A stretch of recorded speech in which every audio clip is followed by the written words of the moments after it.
Hey, how's it going, YouTube? How y'all doing today? We actually got a little drizzle of rain yesterday. I mean, it was the smallest amount of rain, but it technically rained. So next week it's supposed to start raining. This Monday I'm gonna start getting the grass planted, get everything together. I got these animals on corn right now. They are eating, well, they're all eating it now. 100% of the animals know what it is. They're all eating it. The slowpokes even in there eating it. So 100% of these animals are eating it as of this point.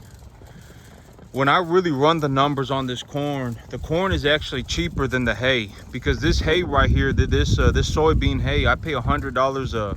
Oh, excuse me, I pay 200. Oh, how much was it? It was $205 a ton after delivery. So delivered, it was $205 a ton. This corn, I paid $215 a ton delivered. And so when I think about it, this corn, these animals eat practically all of it. They don't throw any of it on the ground. So they this corn is actually cheaper. It's actually cheaper for me to feed corn than it is to feed hay. But when I plant my grass, it's going to be cheaper for me to feed grass than it will be to feed corn. But as of right now, until I have my grass together, I really do want to be feeding as much corn as I can. It would be in my best interest to feed as much corn as I can, because these animals, as of right now, once they hit about that 5 weight, so when these animals are real small, real small, like they're 2.5 weight, stuff like that, 2.5 weight, 3.5 weight, their digestive system has yet to be really developed. They do need a higher protein diet. They need a more nutritious, higher protein, easily digestible diet, simply because the volume of their stomach is not large enough for them to eat a lower quality diet and still obtain the amount of nutrients that they need to develop properly. But when these animals get to this size, so when you look at it, or so like when I personally look at an animal, even if they're small, even if they're a little calf, I can tell about how much their rumen has developed by looking at them, because they'll be a little bit bigger. These animals that drink milk, when they're real small, if they only drink milk, they'll be real sucked in. They'll be real sucked in, like it's hard to explain. But when I bring in animals here in about 10 days, but maybe I'll get a chance to show y'all what an animal, but when an animal's real small and it only drinks milk, it's real sucked in. You can tell that its rumen hasn't developed yet. It's just not a very big animal. So an animal like that, it really needs a good quality, very easily digestible bacteria. The bacteria, it needs to feed the bacteria in their gut to develop their rumen at a rapid rate. And so when the animals look like that, they do need that higher about 16% protein with and they need a very easily digestible, high calorie intense diet, feed stuff. But when they get this big, if I drop their protein to about 12 to 14%, but I keep the digestibility of it still pretty high, it will still be okay. So long story short, the plan for these animals right now, when I run the numbers on my feed, what it costs me to obtain different types of feed, the stage of development that these animals are in right now. So when I take all these things into consideration, I am looking to drop I'm looking to increase the amount of corn that they're eating to half of their diet. So I'm gonna go from a third to a half, and I'm increasing the amount of corn that these animals get on a daily basis very slowly. I'm increasing it by so I have 22 animals here, and I am increasing it by 33 pounds a day. So I give them one day I'll give them 100. I started them off on 100. I started them off on 50 pounds. I gave them 50 pounds. The next day I gave them 100. The next day I gave them 150, and now I'm starting to increase it by 30-pound increments. Right now they're getting what are they getting right now? They're getting 200 pounds of corn a day right now. So I got 22 animals and they're getting 200 pounds of corn. So that means each animal is getting about 10 pounds of corn. And I think that I'm gonna end up somewhere at around that 12 pounds per animal. So I take a look at their manure. If y'all want to see what corn is real easy on these animals' digestive systems. when the animals eat corn, they digest their feed very, very well. It's very, they don't poop up clumps. Even though the corn is low in protein, it's also low in fiber. And so these animals, it doesn't make their manure ball up. The corn is real easy on the cattle's digestive system. The cattle digest corn very well, and so it loosens their manure up. And so when as I increase the amount of corn that these animals are eating, what I'm looking for are signs of acidosis. Are these animals having gassy diarrhea? Are they having are they swelling up? Are they bloating? Stuff like that. That's the signs that I'm looking for. And if I don't see any negative signs, I slowly increase the amount of corn that they're getting. And I really want them to get to about half of their diet being corn as of right now. Because here's the thing, is that the other portion of their diet is this soybean hay. And this soybean hay was tested at about 60% digestibility with about 16% crude protein. And so the soybean hay, I chose it because it is a high protein forage, and I'm complementing the grain with it. So I'm feeding them the grain, and then I'm feeding them the high protein forage. And this hay also has a lot of fiber in it. And so if they eat the branches, it'll give them a lot of fiber. And as of right now, the animals are looking very good on it. I need to put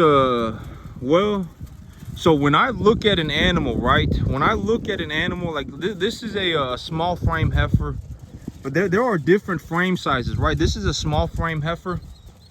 This is more on that, this is a heifer too, and this is more on that medium large side. So this is more on the medium small side, but this one is more on the medium large side. And when you look at the, when I personally look at an animal, I want to make sure that I don't see any of their ribs. That's one big thing.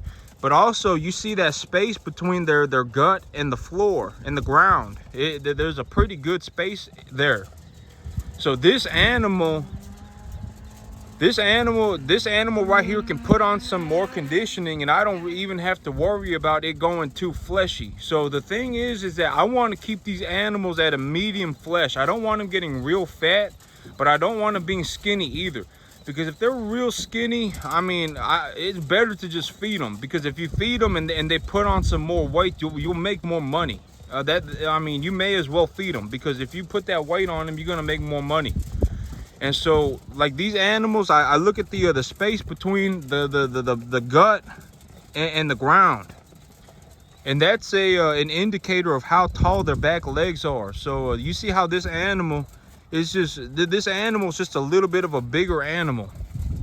But this animal right here, if you take a look at her snout, if you take a look at her at her nose is also a bit narrow. So as these animals grow, their muzzles will grow a bit wider. And so when I look at this animal right here, this animal is pretty young. This is a pretty young little calf. Her snout is still pretty narrow. I'm gonna see if I can get her a little bit more corn. But yep, she's a pretty young animal. But these animals, I mean, they're all different sizes and frame shapes, right? And so when I look at an animal, you can tell, okay, so this is a steer. This is a steer right here standing next to a heifer. And this heifer is taller than the steer. So this steer, this is a good example of a number 2 in terms of how just large he is overall. A medium frame number 1 steer, maybe a 1- or so. If he was a little bit wider, he would probably grade he'd probably do a little bit better on the frame scale. But he's a medium size, he's a medium frame number 1. But you see how muscular he is, and you see how well he deposits fat across his body. This animal right here, this is a good little animal. And you see how long his tail is. You see how long his tail come down to the ground. This is an animal with some age on it. This is an animal. This is a yearling animal. This is not a calf. And so, you know, but there are a lot of things, like when I go and I look for animals, you know, but here's another good example right here. This is little guy, but look at how long this animal's tail is compared to its body. It's almost down to the ground. You see that? It's about 6 inches off the ground, but he's kind of short. But I'll show you. I'm gonna see if I can get him a little bit more calm. But you see little guy right here. So this is a bottle calf. This is a calf. Oh, excuse me. This ain't a bottle calf. This is a calf that I brought in when he was almost exactly 6 weeks old because his mama had died. But you see how his tail hangs a little bit further off the ground. You see it's almost a foot off the ground. His tail is not quite as long in proportion to his body. You see how long, how massive of a, how big of a space there is between his gut and the ground. And this animal has yet to really show any signs of depositing fat.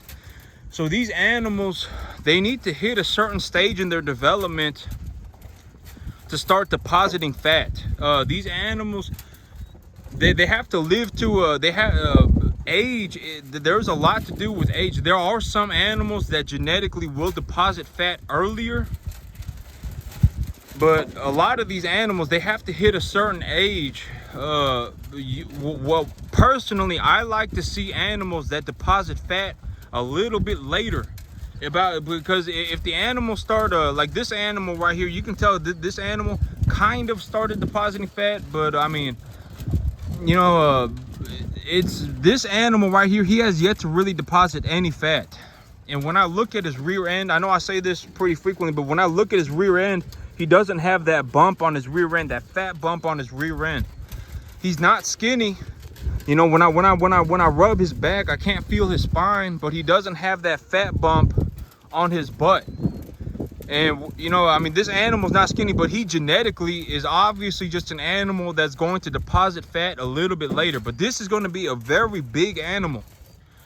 And so when I look, oh, but I mean, here's a Brangus type animal, and you know, they're gonna look a little bit different. But me, when I do what I do, when I raise animals, these animals, when they start depositing fat, when I start noticing that they're depositing fat, and I give them a little bit of time to deposit fat, I take them to the sale barn, because at that point I know that they're ready to go to the feed yard. You know, like the other animals that I took to the feed yard, if you go back and watch the videos, I didn't mention this in the other videos, but you know, but I went through the animals and I showed you where the fat was being deposited. I said this animal is starting to deposit fat. This animal has a fat deposit here, and you know, when that starts happening, they need to go to the sale barn. But until they start depositing that fat, and until they hit that stage of development, I can still make good money on these animals. And so, you know, just knowing these things and being able to go through the animals real quickly and saying, oh, this is a medium frame, maybe 1- type feeder steer, still a good animal, worth good money. This animal right here, her tail is about a foot off the ground, and she's still kind of short, and there's a lot of space between her gut and the ground, and her snout is kind of narrow.